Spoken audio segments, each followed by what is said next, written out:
કે મનુષ્ય અવતાર આવ્યો આપણને, પણ આપણે મનુષ્ય અવતાર આવ્યો, બધું આપણને મળ્યું અને આ બધાને સુખ મળ્યું, બીજું બધું ભલે મળ્યું, ધન ભાગ ધન ઘડી, પણ આમાં એક વસ્તુ કેવી છે, આ કાયા છે ને માટે આપી છે કે એક આમાં બોલે કોણ છે, બોલે છે, દેખે છે, સાંભળે છે અને આ બધું કરે છે કોણ છે? આને જાણવો પડે. આટલું બધું શરીર આપણું લઈને ફરે છે, જો આજે બે પગમાં ચાલ્યું જાય તો પણ આમે ના પડે, આમે ના પડે, આમે નહીં પર હરખો આવ્યો જાય. બે હું ઉઠું બીજા કેમ કોઈ ફેર નથી. આવું માય કોણ છે? આયા દેખાય છે પણ એ ભેરો છે એ દેખાતો. તો એને જાણવાને માટે આપણે એક સંતે કીધું છે, ખટકા કરો વિચારા સાથે કહી શકતા. ઘટમાં ગંગા જમના ચાલે, ઘટમાં ત્રણેય ધારા,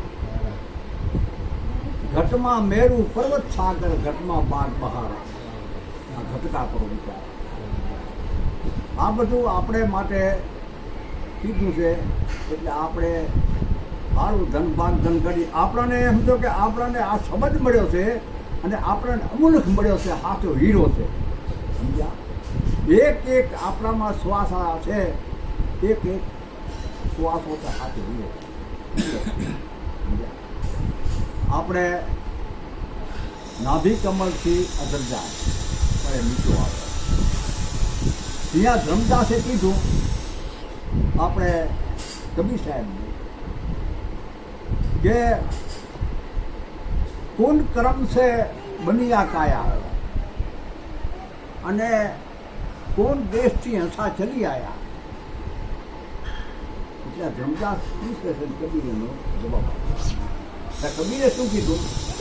કર્મબીજથી બની કાયા, કર્મબીજ અને સોહું શબ્દથી હંસા ચલી આયા. જ્યારે 9 માસ એમ થયો કે આપણે અવતાર લીધો, જ્યારે આ બાળક બહાર આવ્યું સોહમ પછી આવ્યું.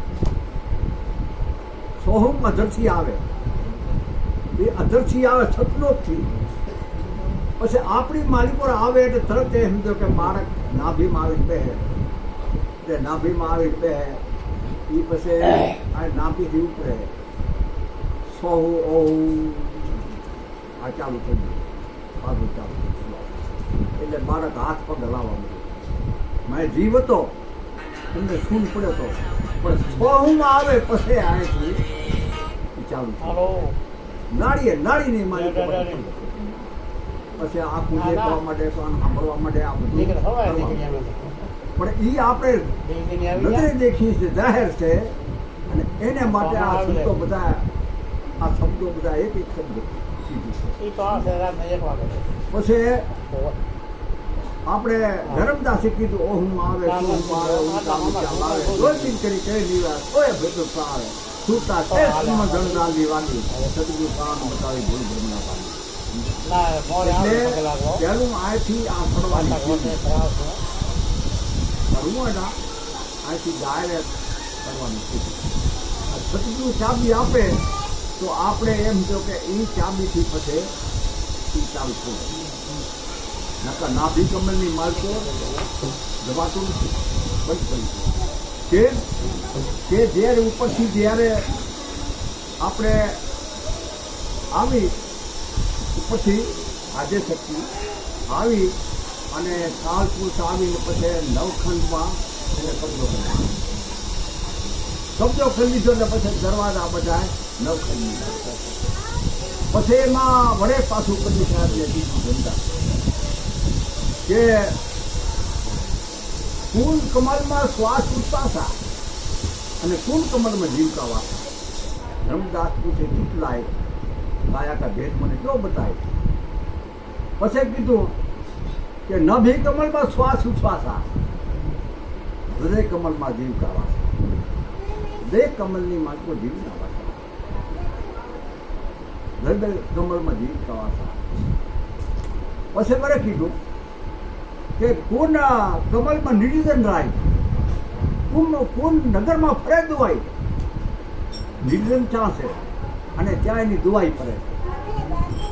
પછી કીધું ત્રિકુટી કમળમાં નિર્જન રાય અને કાયા નગરમાં ફરે દુવાઈ. પછી આટલે છે એને કબજો કર્યો. આ નીચલા ભાગમાં બધો નિર્જન આગળ બંધ કર્યો, ઉતરવાનું બંધ કર્યું. એમાં કોઈ જીવ રહી જાય. ત્રિકુટી કમળમાં નિર્જન એમાં આધે શક્તિ, બ્રહ્મા વિષ્ણુ મહેશ અને આ બધું કબજો કર્યો. પછી જે મન છે એ નિર્જનનો છોકરો હતો.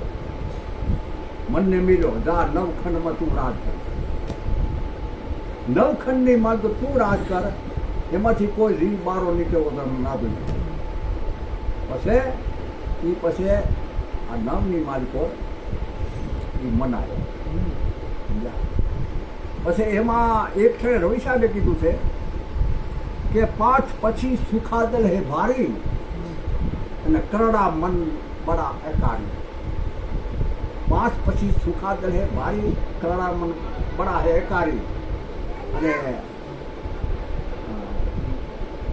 ત્યાંથી રજ્ય છે ભારી, લંકા સતગુરુ બોલવા કા, લંકા સતગુરુ બોલવા. સમજ્યા? જ્યારે સમજો કે એને કબજો કરવો હોય તો આપણે સમજો કે એને સીલ મારી દેવો પડે. સીલ નવે દરવામાં સીલ મારો એટલે સમજો કે એ મન જો ત્યાં જાય નહીં. અને 5 ઇન્દ્રિયો